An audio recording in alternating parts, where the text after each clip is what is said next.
Hello, world. Out here chilling in my truck. Figured I'd answer some more fishing questions for you guys. I'm going to try to make this a new hobby. What's up, Daniel? I'm going to read off people's names. I know when you guys watch this video back, you can't see the questions, so I'm going to try to read the questions before I answer the question. Fishing Films, what's up? Eric, what's up? Daniel first. No, I think they may have got you, brother. Booyah! Frogs at 100.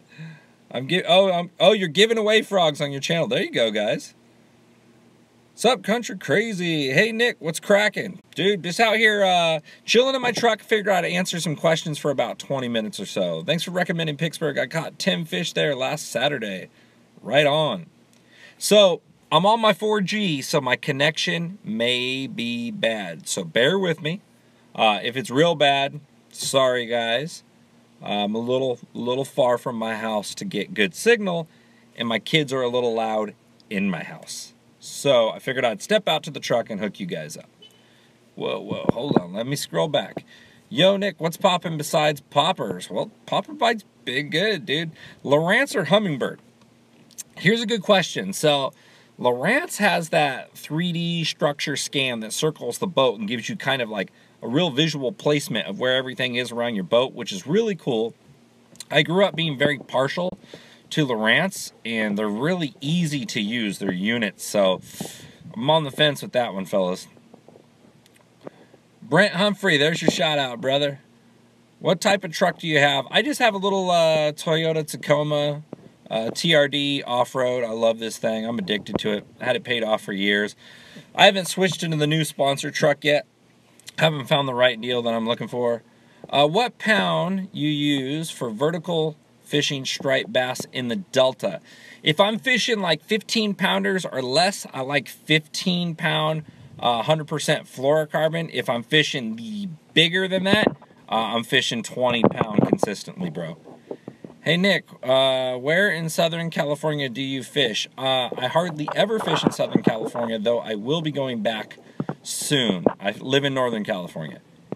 Nick, if you could choose one bait to take pan fishing, what would it be? It's going to be the lightest head of a trout magnet, and it's going to be the brown one. The thing's probably the most versatile pan fishing lure in the world. It's the Senko for pan fishing lures. When are the stripers running? The stripers are coming in a big way now. They're running early. The shad are in. Yeah, lagging a bit, but not horrible. Oh, that works out. Thanks, Matt. Luz makes little bait casters. Dude, when it comes to light line and stuff, I like fishing spinning rods just in general. There's nothing wrong with fishing a spinning rod, guys. Walking baits versus whopper plopper. When should each be used? Great question, dude. Phenomenal question. Give yourself a pat on the back because that's an epic question. So hold on your comments for a second, guys, because I'm not going to read them for a second. I scroll back. So whopper plopper versus a walking bait. So loud baits, as in inline baits, buzz baits, whopper plopper, you're going straight, you're creating noise. They're more of a reaction. I like to fish louder, like a buzz bait or a whopper plopper, over shallow water conditions or dirtier water. When the water's clean or the fish are deeper, if I'm trying to draw fish up from like 10 feet and beyond, a walking bait will kill both of those baits. So when it comes to shallower or dingy water, buzz baits, plopper style bait, grass burners, a phenomenal bait, will outfish a walking bait usually, but a walking bait tends to outfish both of those in colder water conditions, deeper water, and cleaner water. Let me scroll back some and see if I can read some comments because they're popping in here, guys. It may be in the lagging. Okay, Cynthia Jackson. I want to buy my husband a new rod and reel. He fishes from the shore, and we can afford one rod and reel, but he wants a good universal rod and reel for different setups and that won't break the bank. My rod line Stix STIX is coming out in January. If you don't want to wait, go buy him a Black Max combo, an Abu Garcia Black Max combo. It's inexpensive. Should last them a couple years, and it's a perfect combo to learn and get started off with. Very inexpensive, should work fine. The one you want to pick is a 7-foot rod with a fast action. It's a medium heavy 7-foot fast action, and I think the Black Max is a 7-to-1. That's the real speed that you want to get them. If it's 6'3", that's okay too. Nick, more bank fishing tips, brother, please. I actually, so I'm moving my phone. When you guys see my hand cover the screen, my phone, turning it sideways and my phone holder's a little funky. Sorry, guys. I am doing, like I said, I'm going to do some bank fishing, Bay Area ponds, Sacramento ponds with pro buddies. So it's going to be really cool. Best fall baits. I never like to think of anything as the best, Andrew, because certain things work at certain times versus other days. So try not to think of anything as the best. Moving baits is generally what you want to use. Reaction baits, chatter baits, swim jigs, prop baits like a grass burner.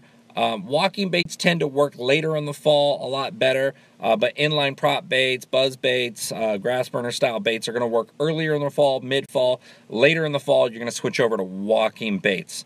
Square bill crankbaits start to work really well in the fall again too. Try shad patterns early in the fall. Later in the fall, we have a secondary crawdad spawn, and then switch back over to crawdad patterns once that water gets back into the low 50s. Southern California pond fishing, early fall baits. It's been really hot lately. Try a swing head jig. If there's not a lot of grass around, get a 1/2 ounce swing head jig and put yourself a creature bait on there, like a D-bomb or a Biwa war axe or armor craw, and reel it fast and bump the bottom. If there's a lot of grass around, try fishing a green pumpkin fluke, like a 5 or 6 inch Texas rigged on a 4.0 thicker diameter worm hook in those ponds, and that'll work really well too. They think it's a bluegill, it's covering water fast, and it can come through grass. What should you fish? All the bass want are bugs flying around. Little trick for that, small poppers. Small poppers imitate dragonflies really well. My buddy Matt Frazier showed me that years ago.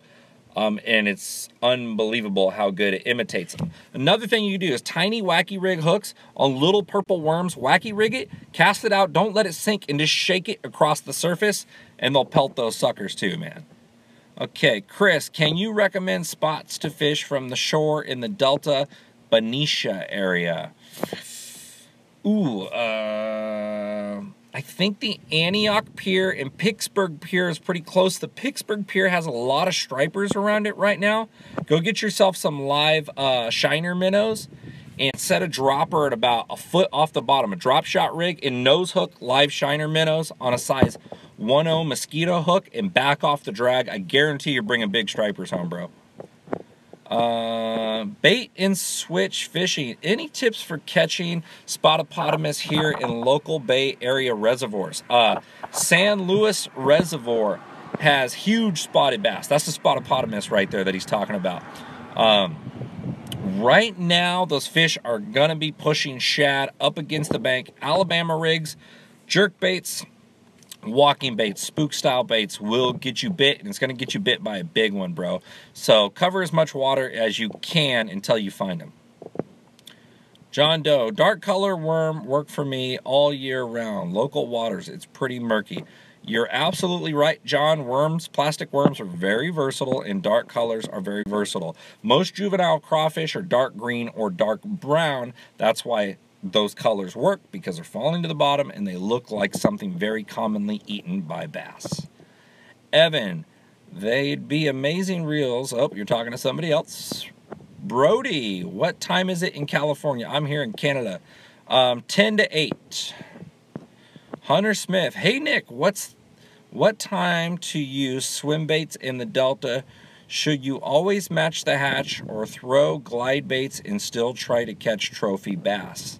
Believe it or not, Hunter, we have huge golden shiners in the Delta. Golden glide baits work phenomenally well, and glide baits work phenomenally well. Once that water temperature gets 75 to 55 degrees, glide baits work great, and you will catch a bass of a lifetime if you throw them in the Delta.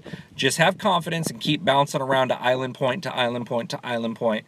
And when you hold up that big one, thank me, brother. Pop, pop, smash. You got it, even. Sandy Toes, what's your favorite place to fish in NorCal? I'm in San Jose, but my parents live in Brentwood. Dude, Discovery Bay is close to Brentwood, and it's going to be popping, dude. Next 2 weeks here, that bite will be on fire. Go work topwater baits and throw like swim jigs and shad patterns, and you will wreck them, bro. Jason, I can't catch a single bass on a chatterbait. Any technique. Chatterbait works well when it's windy or when the water's dingy. If they don't want to eat that, the fish are finicky in your area and highly pressured. Try switching to a swim jig or try Texas rigging like a plastic Senko, like 6-inch, and working it much slower. If that's not working, the fish in your area are probably nighttime feeders, so try going later in the evening or very early in the morning. The Bass Buster, thanks so much for all your tips. You made me the fisherman I am, and I'm now 15, and I've watched you since I was 13. I'm thinking about making my own channel. What were some of your first videos? Dude, catfishing, bluegill fishing, basic bass techniques. I'll tell you what, guys, if you're making a YouTube channel nowadays, there's so many YouTube channels out there. Try to be yourself. Try to have fun. Don't try to copy anybody else. It's very, very difficult nowadays. I was fortunate enough to come up when there was very few YouTubers. I think there was only 3 of us. Me, Fluke Master, and Roger the Bass Guide, and Obi from Rip and Lips were like the first guys. Just be yourself and have fun. People like to see people having fun. And if you're going to get a lot of followers, it's because you're being yourself and you're having fun. And be super nice to other anglers, man, and you'll get the respect that you guys deserve. Hey, guys, do me a favor. Everybody watching, click the thumbs up on this too, man. I appreciate it. It's really going to help the video be searched. And click the little bell thing, too, to receive notifications, because a lot of people I'm hearing are not receiving the notifications from my video. So click the bell for me to receive notifications. I'm going to be doing some giveaways on here soon, too.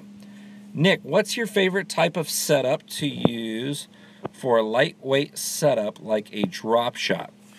I prefer a 7 to a 7.5 medium power spinning rod with a fast action.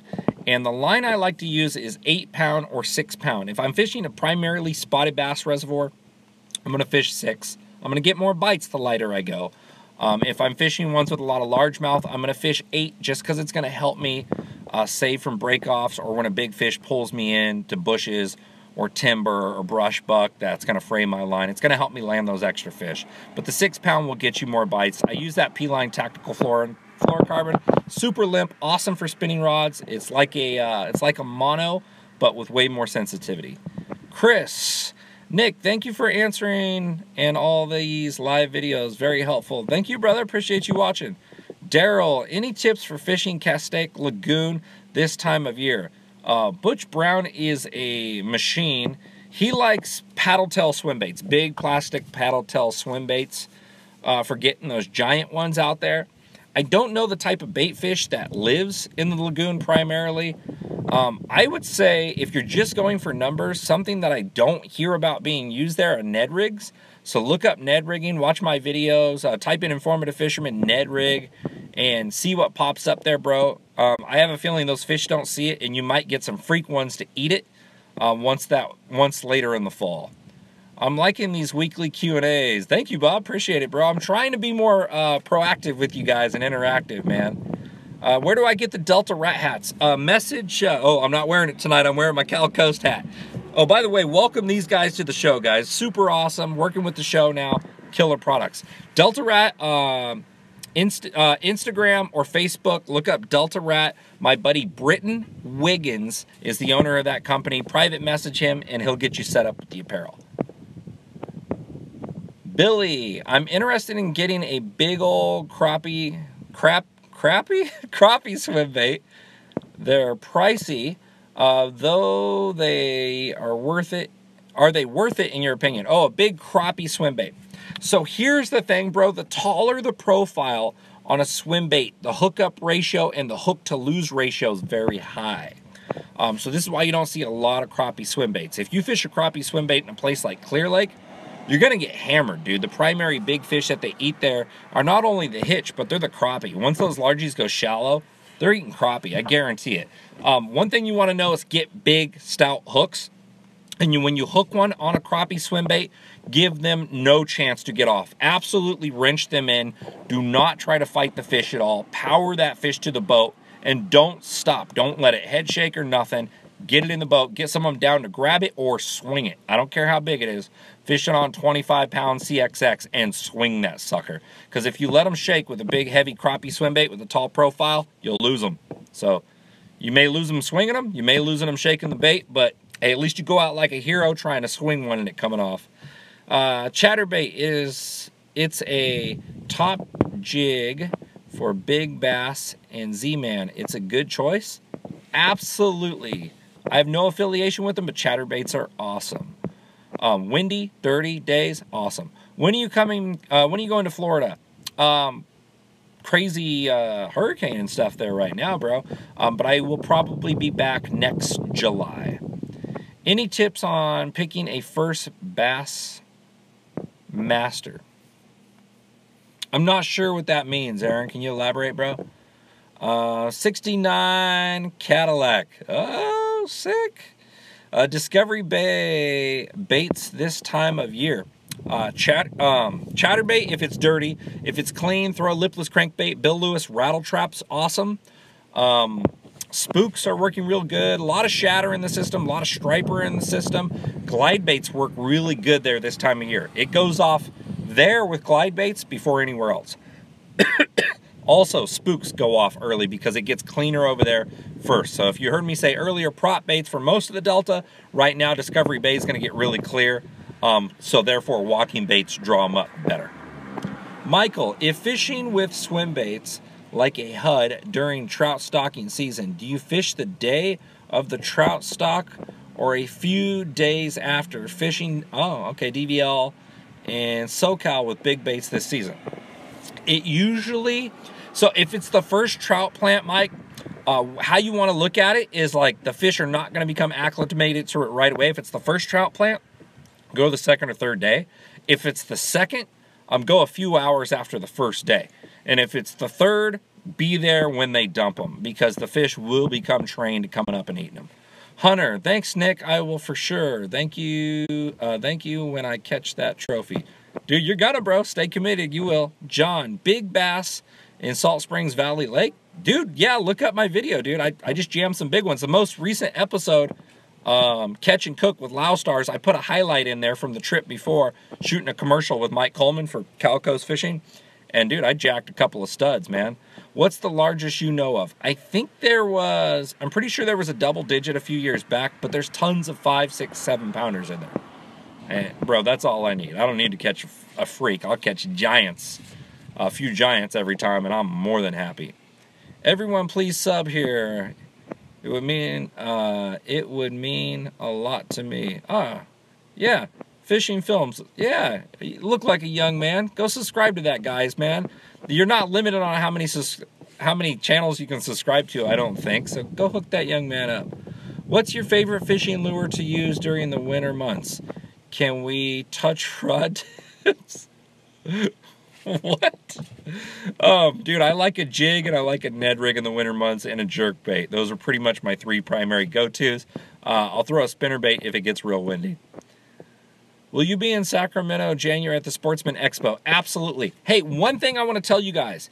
IFMIS at Lake Comanche, my big party, my big fishing derby, is November 18th. I'm going to post up the information on here. I'm going to post it up on my Facebook. If you're not following me on Facebook, please do. I'm going to post it on my Instagram. November 18th, IFMIS. I'm seeing a lot of questions pop up, guys. I got to go in and tuck my kids in. I'm sorry I can't answer them tonight. I appreciate you guys watching, and I will do more of these. Please press thumbs up. Please comment some positive stuff if you can, guys. It helps the channel. And make sure to select that bell to turn on the notifications. And I promise I will answer all of you guys over a short window. And I'm going to answer any questions you have. I'm going to spill the beans for you guys. I am here to help you because you help me. Thanks again, guys.